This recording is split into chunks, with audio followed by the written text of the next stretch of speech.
네, 뭐 많은 분들이 지적하지만 한국 경제가 지금 밑동부터 흔들리고 있습니다. 그동안 우리 경제를 지탱해 왔던 조선, 해운, 철강 이런 주력 산업들이 지금 송두리째 부실에 빠져 있고 대한민국의 빅2로 이야기되는 삼성전자 또 현대자동차가 품질과 신뢰의 위기에 지금 빠져 있습니다. 모두 위기라고 하는데 도대체 정부는 무엇을 해야 될지 왜 이 지경으로 왔는지 정말 모르는 것 같습니다. 산업을 모르는 금융당국이 산업구조조정에 총대를 맸습니다. 그러다 보니까 구조조정 골든타임 놓치고 부실 키웠습니다. 또 현장을 모르는 낙하산 인사가 어떻게 현장의 문제를 해결하겠습니까? 이번 국감에서도 수없이 지적됐습니다. 컨트롤타워 부재, 낙하산 인사, 책임 전가하는 의사결정 구조, 또 침몰하는 배에서 먼저 내려버린 부도덕한 경영 문제들. 이런 근본적인 혁신을 철저히 이 정부는 외면하고 있다. 이 정부가 경제라는 이름으로, 경제정책이라는 이름으로 한 거는 세 가지입니다. 하나는 뭐냐? 빚내서 집 사라. 두 번째는 부실 대기업에 국민 혈세 쏟아붓는 거. 세 번째는 한국은행 이자율 낮추라고 압박하는 거. 제가 보기에 이 세 가지밖에 없어요. 최근에도 경제가 필요하고 산적한 현안이 있는데 경제 컨트롤 타워는 보이지 않고 지금 한국은행 이자율 낮추라고 압박하고 있어요. 미국의 금리 인상, 천문학적인 가계부채, 그리고 실업대란이 현실화되고 있는 상황에서 춥다고 지뢰밭에서 불 피우자. 저는 그런 얘기로 들립니다. 그런 상황에서 지금 대통령을 비롯한 정부는 오로지 지금 최순실이라는 측근비리 덮기 위해서 지금 올인하고 있단 말이에요. 이 정도 되면은 박근혜 정부가 문제를 해결할 정부가 아니고 문제의 원인이 되고 있는 상황이다. 저는 그렇게 생각합니다. 지금 다들 컨트롤 타워 이야기하지만은 저는 지금까지 경제를 운영해 왔던 아주 수량적이고 기능적인 이런 경제팀 가지고 안 된다 이렇게 생각해요. 보다 근본적으로 재벌 대기업 주도 경제 또 돈 쏟아붓는 금융 주도 경제 이것에 대한 경제 패러다임의 대전환이 필요하다 이렇게 생각을 합니다. 그런 점을 좀 지적을 하고요. 우리가 문제가 어렵다고 해서 또 엉뚱한 방향으로 대책을 급조해서 자꾸만 경제를 더 어렵게 만드는 이런 일은 없어야 되겠다 이런 말씀 드리고 지금 미친 전셋값, 미친 집값 때문에 지금 난립니다. 제가 있는 지역구가 고양시인데 고양시에는 무슨 갭투자라는 신종투기법이 동원이 돼가지고 20, 30평대 서민주택 지금 다 잡아먹고 있어요. 그래서 제가 뭐 맨날 가계부채 중요하다고 이야기하지만 대책이 나오는 게 없는데 몇 가지 말씀드리겠습니다. 지금 첫째, 집단대출 중도금 DTI 적용. 기재위에서 유일호 장관은 적용 가능성을 언급했는데 어떻게 됩니까? 간단하게 말씀해 주세요. 네, 뭐 집단대출 관리를 위해서 여러 가지 방안이 논의될 수 있겠습니다만 현재 DTI 적용 문제는 검토하고 있지 않습니다. 그러면은 경제 컨트롤 타워인 유일호 장관은 검토하고 있다고 이야기하고 금융위원장은 검토 안 하고 있다면 어떻게 되는 거예요? 도대체 이 나라의 정책. 앞으로 상황에 따라서 여러 가지 수단이 논의되고 할 수는 있겠지만 당장 지금 DTI 적용을 어떻게 할 거냐 하는 문제에 대해서는 지금 당장 적용 계획은 없다 하는 말씀입니다. 그다음에 DTI를 지금 IMF가 60%를 30에서 50으로 낮춰야 된다 이런 의견을 냈죠? 예, 그동안 의원님이 여러 차례 말씀드렸습니다만은 DTI를 올렸다 내렸다 하는 이런 정책으로서 가계부채 문제를 대응하는 것은 바람직하지 않다고 저희는 생각합니다. DTI LTV를 움직이기보다는 질적인 개선을 이해하고 또 취약 부분 집단대출, 그거는 이제 제2금융권의 대출 이에 대한 대책을 강구해 구체적인 의지 없음을 말하시는 것에 다름 아닙니다. 아닙니다. DTI 평균 35%라고 별 문제 없다. 그게 바로 그 수량의 숫자의 함정이죠. 항상 문제는 하방 10%에서 터지는 거 아닙니까? 네, 그렇습니다. 구체적인 그 실태를 보셨어요? 실상을? 저희 맨날 평균만 가지고 이야기하고 그 수량주의 가지고 총량적 지표 가지고 국민의 삶을 책임질 수 있는 게 아닙니다. 네. 위원장님 제가 오전에 7분 말씀드렸는데 5분만 찍어놨는데. 처음 듣는 소리인데. 네. 그래서 적극적이고 절박한 그런 대책들을 내놔야 됩니다. 그리고 세 번째는 지금 DSR 그 도입을 검토하고 있다는 거 이미 네, 연내 도입하려고 지금 예.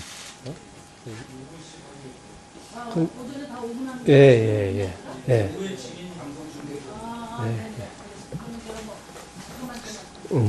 올해 안에 적용이 됩니까? 그다음에 제가 한 가지만 더 말씀드리고 싶은데 이 가계부채 통계를 제가 보니까 한국은행하고 금융당국하고 270조나 차이가 나요. 그러니까 가계부채의 정의가 어디서부터 어디까지인지도 지금 정부가 손을 뗀 입장을 갖고 있지 않습니다. 뭔가 정의가 제대로 돼야 대책도 나오는 거 아니에요? 우리가 정부 부채를 이야기할 때도 D1, D2, D3처럼 기준을 정하고 그 부채의 성격에 따른 대책들을 이야기하는데 지금 가계부채가 온 나라에 지금 핵심 근심으로 돼 있는데도 가계부채 정의조차 정리가 안 돼 있다 이 말이에요. 그 부분 빨리 좀 정리가 됐고. 자, 심상정 의원님, 지금 예. 말씀하신 내용 굉장히 중요한 내용인데 방송에 전혀 나가지가 않고 있거든요. 마이크가 꺼져서. 예. 오후에 계속해서 좀 제- 그 부분 좀 제가 하시죠. 보완해서 말씀드리면 대표님께서 그 가계부채의 통계에 관한 정합성에 대해서 말씀을 해주셨습니다. 이 기본적으로 저희가 기준을 삼고 있는 것은 한국은행의 가계부채 통계입니다. 근데 그게 속보성이 좀 떨어지기 때문에 금감원에서 그때그때 파악하고 있는 금감원 통계 자료를 활용해서 참고하고 있고요. 양자 간에 어떤 차이가 있느냐 하는 문제는 다소 간의 차이가 있습니다만 그 기본적인 흐름은 같이 그 흐름은 같이 하고 있다라는 말씀드립니다. 예. 자, 심상정 의원님 수고하셨습니다. 다음은 새누리당이 존경하는 김용태 의원님 질의해 주시기 바랍니다. 예, 김용태입니다. 오늘 아침 조간신문을 보고 저도 마음이 너무 무거웠습니다. 대한민국 경제에서 기업은 없고 아파트만 남은 것 같다라고 하는 보도를 보고 정말 참으로 큰 걱정이 앞섭니다. 특히 국민들한테 질타도 받았지만 대한민국의 간판 기업이었던 삼성전자와 현대자동차가 흔들리면서 이 대한민국 경제에 대한 대외 신인이 떨어지지 않을까 정말 걱정입니다. 이 아파트 문제는 결국 또 어쩔 수 없이 그 가계 소위 이제 대출하고 가장 또 연결될 수밖에 없는데요. 가계부채. 저는 그래서 지금 우리 정부는 뭐 기업들이 해나가는 거에 대해서는 우리가 지금 할 수 있는 그 상황은 아니기 때문에 이 가계부채 문제에 대해서 총력을 이제 정책적 노력을 기울여야 할 텐데요. 저는 지금 현재 이 너무 과열되고 있는 양상을 지금 이제 부동산 시장이 보이기 때문에 우리가 작년에 사용했던 정책 수단에 대해서 다시 한번 그 사용할 필요가 있지 않을까 검토를 할 때가 다시 또 되지 않았나 싶습니다. 바로 안심전환대출입니다. 안심전환대출은 사실 가계부채에 막 불이 붙었을 때 그 끄는 효과가 상당했을 뿐만 아니라 가계부채를 소위 구조조정해주는 효과도 이제 냈던 것 같습니다. 우리 지금 그 금융위원회에서는 작년에 우리 사용했던 안심전환대출에 대한 효과에 대해서는 자체적으로는 의미 있었는 정책이었다라고 평가하고 있죠. 네, 그렇습니다. 그렇다면은 이 가계부채가 저는 가계부채 문제뿐만이 아니라 지금 과열된 부동산 시장을 진정시키는데 이 안심전환 대출을 확대하는 아니면 다시금은 이제 시도하는 이런 것에 대해서 검토해 볼 수 있지 않을까 싶은데 장관으로서는 어떤 판단을 갖고 계십니까? 예, 안심전환 대출로 질적인 구조를 기하는 것은 저희한테 필요한 일이라고 예. 생각합니다. 그런데 이를 위해서는 주금공의 자본력이 확충이 돼야 합니다. 그래서 이를 앞으로 의원님들께서 주금공의 자본력의 확충의 문제 이것을 한번 좀 검토해 주시고 추진해 주셨으면 좋겠다라고 오히려 부탁을 드리겠습니다. 알겠습니다.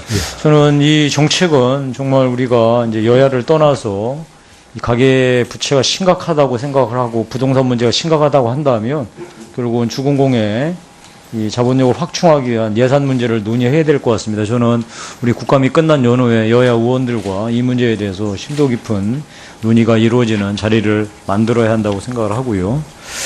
다음에 우리 이번에 그 그렇죠. 정확한 명칭이 이제 이진 사건인데, 이진 사건에서 드러난 것의 가장 핵심이 불법 장애 거래, 이 문제를 이제 우리가 어떻게 할지에 대해서 논의를 해야 할 텐데, 지금 우리 장애 거래 관련해서는 KOTC 시장이 개설되어 있죠? 금융투자협회에. 네. 예. 이거에 대해서 활성화를 우리 이제 금융위원회가 본격적으로 더욱더 드라이브를 거려야 할 것 같습니다. 이 장외 거래가 단지 그냥 이 금융투자협회에서 공시하는 수준으로 관리하는 게 아니고요. 그러니까 저는 보다 뭔가 정책적인 수단을 통해서 이 장외 거래도 제도권 틀 안으로 끌어들이는 노력들을 해야 될 것 같은데 이 금융위의 입장은 어떻습니까? 네, 공감합니다. 그래서 이 거래 투명성이랄까 혹은 그 거래의 더 활성화를 위해서 KOTC 시장에 대해서는 저희가 계속해서 지원책을 강구해 나가도록 하겠습니다. 그래서 이제 활성화 그 방안 관련해서 여러 가지 제안들이 있는데요. KOTC 시장의 양도소득세 부분에 대해서 이 인센티브를 좀 줘야 되지 않겠느냐. 그래서 면제 관련된 이 건의들이 이어지고 있는데 여기에 대해서는 혹시 검토해 본 적이 있습니까? 예, 그런 세세상에 인센티브가 주어진다면 크게 도움이 될 것입니다. 다만 이는 재정 당국하고 협의가 필요한 문제여서 저희가 앞으로 계속해서 협의를 한번 해보도록 하겠습니다. 다음에 발행 공시 규제, 지금 매출 규제에서 좀 완화해가지고 이게 사실 참 양날의 칼인데요. 규제를 일부 완화하면 장래로 끌어들이는 효과가 있기 때문에 이 부분에 대해서도 검토해 볼 의향이 있으십니까? 네. 좋습니다. 저는 하여튼 이 부분에 대해서는 우리 시장에 리스크를 줄이는 차원에서 양성화시키는 방안을 정부가 적극적으로 검토해 주셨으면 좋겠습니다. 이상입니다. 예. KOTC 시장 활성화하기 위해서는 일단 투자자 보호가 굉장히 중요하다고 생각합니다. 그래서 의원님께서 말씀하신 투자자에게 인센티브를 주는 방안, 그리고 공시제도를 통해서 충분한 정보를 제공하는 방안, 이런 것들을 앞으로도 계속 발전시켜 나가도록 하겠습니다. 예, 김용태 의원님 수고하셨습니다. 다음 더불어민주당이 존경하는 박찬